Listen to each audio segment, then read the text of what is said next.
We also have a culture of silence in Cameroon.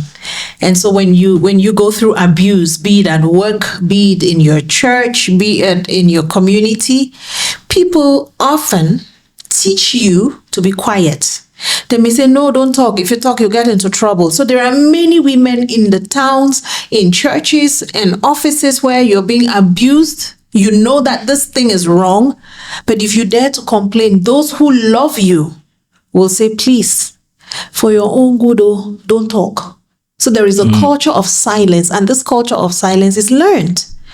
People constantly advising you not to talk, because if you talk, then you may get into trouble. Why do we advise people to be quiet? Why does speaking up amount to trouble? Is there enough protection? Now we're talking about policy for victims and survivors. Yes, in our law, rape, for example, is penalized. But do you know how long it takes sometimes when you go and report a rape case?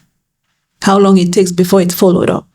I've seen girls. I mean, I happen to also be in a situation where people may call sometimes and say, this is happening. What can we do? Can you refer? Where can we go to for help? Because we talk about this thing often.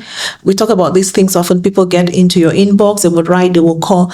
And so I have had to take some girls to the hospitals because they were raped. And then the procedure can discourage you who is going to report. Even when you report, how long does it take? A girl is raped, maybe she gets pregnant, and then you start following to make sure that the rapist is prosecuted. Sometimes before you know it, you have a long pregnancy and the guy has not even been held, you know. So we need stronger enforcement of the law, and also more timely. Often for the cases we're talking about earlier, about women who have been killed in Cameroon, when you hear the stories, they say it didn't start today. This guy has been beating this woman. Maybe she reported to her family. Maybe she reported to her quarter head, or maybe she went to the police station. Why does it not stop? Why does it continue until the woman dies? Because there's a certain level of laxity.